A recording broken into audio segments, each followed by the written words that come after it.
ஒது செய்யும் முறை. ஒது செய்யும் பொழுது முதல்ல நிய்யத் செஞ்சிடணும். நான் அல்லாஹ்வை சந்தோஷப்படுத்துவதற்காகவும் சுத்தமாவதற்காகவும் ஒது செய்கிறேன் என்று நல்ல முறையில் நிய்யத் செய்து கொள்ள வேண்டும். சுத்தமான தண்ணீரால் தான் ஒது செய்யணும். சரிங்களா? பிஸ்மில்லாஹ் சொல்லி நம்ம ஒதுவை செய்ய ஆரம்பிக்கணும். பிஸ்மில்லான்னு சொல்லி தான் ஒது செய்ய ஆரம்பிக்கணும். அதற்கு பிறகு இரு கைகளையும் மணிக்கட்டு வரை நல்ல முறையில் கழுவிக்கொள்வது. ரெண்டு கைகள் என்ன செய்யணும்? நல்ல மணிக்கட்டு வரை நல்ல கழுவி கொள்ள வேண்டும். அதற்குபடியாக மிஸ்வாக் செய்து கொள்ள வேண்டும். மிஸ்வாக் இல்லை எனில் பல்களை விரல்களால் துலக்குவது. அடுத்தபடியாக 3 முறை வாய் கொப்பளித்துக் கொள்வது. வாய் கொப்பளிப்பது ஒரு 3 முறை வாய் நல்லா கொப்பளிச்சுக்கணும் இன்ஷா அல்லாஹ். அதற்கு பிறகு 3 முறை நாசிக்கு தண்ணீர் செலுத்தி இடது கை சுண்டு விரலால் மூக்கை சுத்தம் செய்வது இன்ஷா அல்லாஹ். இது அடுத்தபடியாக 3 முறை முகம் கழுவுவது.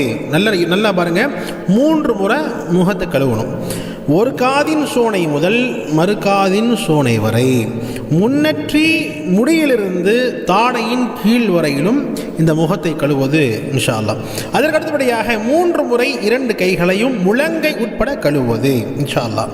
அதற்கு அடுத்தபடியாக மசாஜ் செய்வது. கைகளை தண்ணீரில் நனைத்து நல்லபடியாக தலைக்கு மசாஜ் செய்வது, காதுகளையும் பிடரியையும் மசாஜ் செய்வது இன்ஷா அல்லாஹ். அதுக்கு அடுத்தபடியாக 3 முறை 2 கால்களையும் கரண்டை உட்பட கழுவுவது.